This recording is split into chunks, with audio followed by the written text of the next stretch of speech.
أعوذ بالله من الشيطان الرجيم بسم الله الرحمن الرحيم اهدنا الصراط المستقيم صراط الذين أنعمت عليهم غير المغضوب عليهم ولا الضالين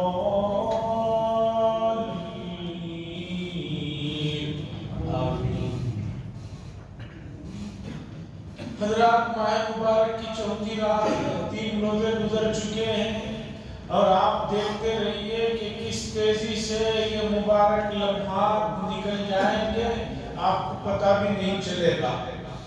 میں پھر ایک مرتبہ سبھی میری بات جو سن رہے ہیں یہاں بیٹھے ہوئے حضرات بھی اور اسی طریقے پر یہ جو یوٹیوب میں بھی بات جن کے کانوں تک پہنچ رہی ہے، میں بہت ادب کے ساتھ بہت ہی احترام کے ساتھ گزارش کر رہا ہوں، جو لوگ کسی وجہ سے روزہ نہیں رکھ رہے ہیں اس کے باوجود کھلے عام کھاتے پیتے ہوئے جو گھوم رہے ہیں وہ بہت زیادہ غلط کر رہے ہیں، بہت زیادہ گناہ کا ارتکاب کر رہے ہیں.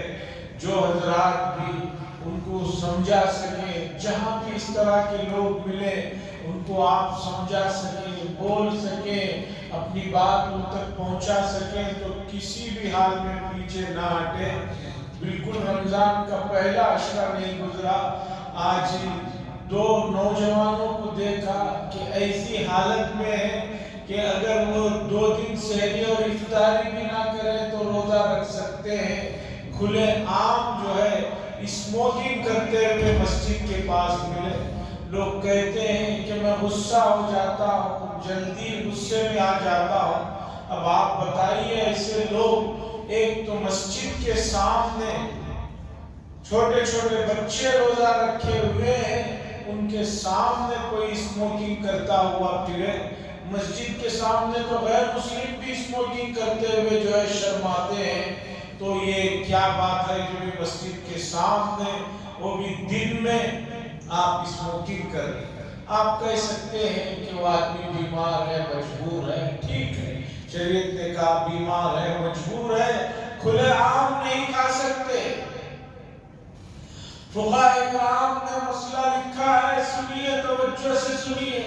ایک آدمی سفر سے واپس آتا ہے دن میں 12 بجے، جہاں سے چلا تھا وہاں سے وہ مسافر ہونے کی وجہ سے روزہ نہیں رکھا تھا، چل کر جو ہے اپنے شہر میں 12 بجے 2 بجے 3 بجے آتا ہے تو باقی روزہ کھولنے کا جتنا وقت ہے اتنے وقت تک وہ کچھ کھائے گا پیے گا نہیں. عورتیں ان پر نماز نہیں ہونے والی پوزیشن ہے، وہ پاک ہو جاتی ہے تو شریعت نے مسئلہ لکھا پاک ہونے کے بعد پھر اب غروب تک ان کو کھانے کی اجازت نہیں. شریعت کی باریکیوں کو سمجھیے. ان باریکیوں میں صرف میرا اور آپ کا فائدہ ہے.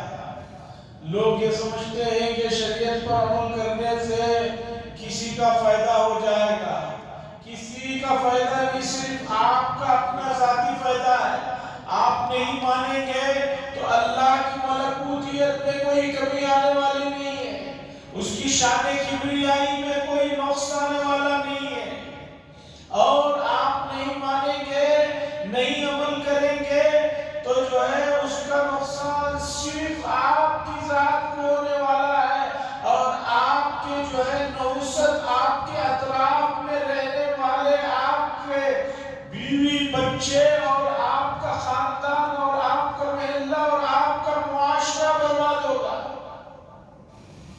ایک آدمی اسموکنگ کرتا ہے تو ہم کہتے ہیں کہ وہ اسموکنگ کرنے والے سے زیادہ اس کے نکلنے والے دھوئیں کو جو لوگ معاشرے میں آس پاس رہتے ہیں، سننے والے رہتے ہیں، ان کو زیادہ خطرہ. اقوام متحدہ کی میڈیکل رپورٹ بتاتی ہے دنیا میں سب سے زیادہ مرنے والوں کی تعداد کینسر سے نہیں ہے، ایڈز سے نہیں ہے، کورونا سے بھی نہیں ہے. سالانہ مرنے والوں کی تعداد جو ہے وہ آپ رپورٹ اٹھا کر ہر سال کی دیکھ لیجیے۔ خیر عزیزان گرامی، میری گزارش ہے روزے کو نہ چھوڑیں، روزہ خوری اور روزے کی بے حرمتی ماہ مبارک میں مسلم ملکوں میں غیر مسلموں کو تک جو ہے پہلے سے جو ہے قوانین آتے ہیں کہ وہ کھلے عام کھاتے ہوئے نہ پھریں۔ یہاں مسلمان ہو کر آپ دور مت جائیے، صرف محلے کے اطراف میں تھوڑا سا دن میں جو ہے چکر لگا لیجئے، آپ کو کس طرح کے ہٹے کٹے لوگ جو ہے روزہ چھوڑتے ہوئے ملیں گے۔ اور دنیا کے کچھ ملکوں میں ایسے بھی لوگ ہیں جو ایسی گرمی میں روزہ رکھے ہوئے ہیں، ان کی حالت کیا ہے؟ میں ایک واقعہ سناتا ہوں، واقعہ پہلے بھی کبھی سنایا ہوگا، واقعہ بار بار سنانے کا ہے، بار بار سننے کا ہے۔ افریقہ کے جو ملک ہیں ان میں سے بہت ملک ایسے ہیں جو خط استوا کے نیچے ہیں، جہاں پر 50 سیلسیس ڈگری تو ایک عام بات ہے۔ یہ جو 34-35 کے لیے ہم لوگ جو بہت بے چینی کر رہے ہیں، تمام سہولتیں ہونے کے باوجود، بجلی کی، پنکھوں کی، اے سی کی، کھانے پینے کی، وہاں ایسے بھی ملک ہیں افریقہ میں کہ جو 50 ڈگری گرمی ہے اور ان کے سروں پر سائے کے لیے کوئی چھت نہیں ہے، کھانے پینے کے لیے لوازمات اور ٹھنڈے تو چھوڑیے، نارمل پیٹ بھرنے کے لیے جو روٹی کے ٹکڑے ہم لوگ دسترخوانوں پر پھینک دیتے ہیں وہ بھی میسر نہیں ہے۔ وہاں سے ایک اللہ کے بندے نے، امام نے حرم، بلکہ حرم میں جو فتویٰ ڈپارٹمنٹ ہے ان سے سوال کرتے ہیں، جب اس آدمی نے سوال کیا، سوال کرنے والا بھی رو رہا تھا اور جو اسے جواب دے رہے تھے وہ بھی رو رہے تھے۔ افریقہ کے اس ملک صومالیہ سے ایک اللہ کا بندہ سوال کرتا ہے کہ حضرت بتائیے کہ ہم لوگ جو ہے سحری کے لیے اٹھتے ہیں، کوئی چیز ہمیں کھانے میسر نہیں ہوتی، صرف نیت کر لیتے ہیں، کچھ پانی پی لیتے ہیں، اس کے بعد افطار تک اسی طرح گزرتا ہے۔ افطار کا وقت آتا ہے، سے اذان دی جاتی ہے، لیکن افطار کرنے کے لیے بھی پانی کے علاوہ اور درختوں کے کچھ پتوں کے علاوہ اور کوئی چیز میسر نہیں رہتی۔ ہم لوگ پانی پی لیتے ہیں، پانی پی کر پتوں کو چاپ لیتے ہیں، پھر رات گزرتی ہے، تراویح ہوتی ہے، نمازیں ہوتی ہیں، پھر سحری کا وقت آ جاتا ہے اور سحری میں بھی کچھ کھانے میسر نہیں ہوتا، وہی پتوں کو چباتے ہیں، پانی پی لیتے ہیں اور اس کے بعد پھر نیت کر کے روزہ رکھ لیتے ہیں۔ ہمیں بتائیے کہ ہم نے سحری میں بھی کچھ نہیں کھایا ہے، افطاری میں بھی پانی کے علاوہ کچھ نہیں کھایا ہے، کیا ہمارا روزہ ہوگا کہ نہیں ہوگا؟ کہ سحری کھانا سنت ہے اور افطار میں بھی کچھ کھانا ہے، تو ہمیں سحری افطاری میں کوئی چیز کھانے کو میسر نہیں ہوتی، پانی پر اس طرح کا مسئلہ چلتے رہتا ہے۔ مجھے بتائیے حضرت، کیا اس سے ہمارا روزہ ہو رہا ہے یا نہیں؟ سوال کرنے والا روتا ہے، اس کا جواب دیتے ہوئے مفتی اعظم روتے ہیں، مسلسل روتے ہیں اور کہتے ہیں کہ تمہارے روزے سے بڑھ کر کس کا روزہ ہو سکتا ہے کہ پانی پر روزہ رکھ رہے ہیں اور ڈر یہ لگا ہوا ہے کہ نہیں کھائے کچھ نہیں ہے تو روزہ ہوگا کہ نہیں ہوگا۔ یہ واقعہ 100 سال پرانا نہیں سنا رہا، 200 سال پرانا نہیں، 50 سال پرانا بھی نہیں، صرف 3 سال پہلے کا واقعہ سنا رہا۔ اب 3 سال پہلے کورونا کا عالم تھا، کورونا سے پہلے کا واقعہ، پھر اس کے بعد کورونا کا دور رہا۔ کورونا کے دور میں اچھے ملکوں کی جو ہے اکنامی، اچھے ملکوں کی اقتصاد کو تباہ و برباد کر کے رکھا ہے۔